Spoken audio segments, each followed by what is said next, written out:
Back during the 2016 presidential election, via the DNC leaks, we learned a lot of interesting information about Hillary and her campaign, which includes some of what Hillary apparently said during some of her paid speeches.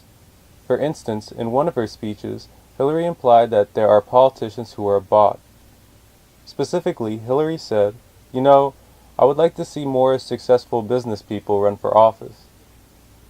I really would like to see that because I do think, you don't have to have 30 billion, but you have a certain level of freedom. And there's that memorable phrase from a former member of the Senate. You can be maybe rented but never bought.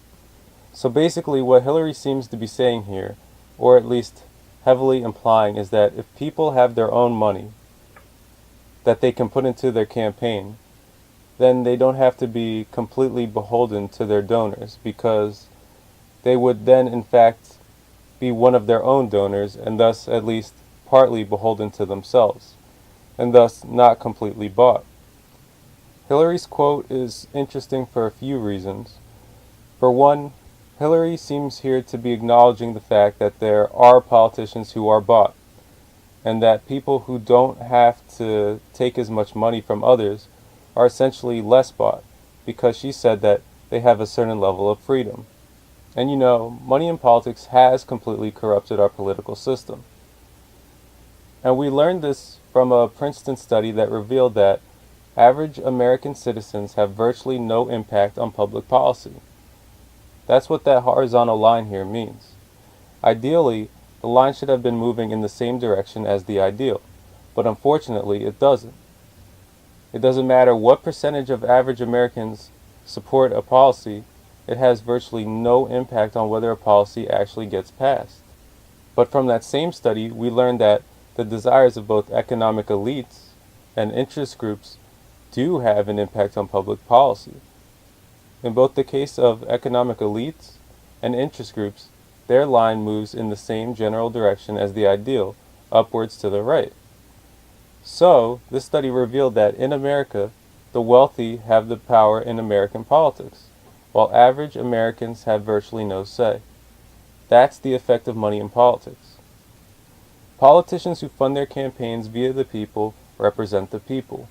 Politicians who fund their campaigns via the wealthy and corporations represent the wealthy and corporations. Sadly, the vast majority of our politicians in Washington are funded by the wealthy and corporations, and thus represent the wealthy and corporations. Now, ironically, Hillary is actually a part of that problem. She funded her campaign for presidency via the wealthy and corporations. Meanwhile, Bernie Sanders funded his campaign via the people, via small dollar donations. In fact, Bernie has funded his campaign via the people for his whole career. So much so that his percentage of individual contributions is actually somehow over 100%.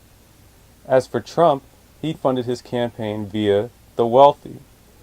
He claimed that he was self-funding his campaign, but according to Open Secrets, he only self-financed about 20% of his campaign funds.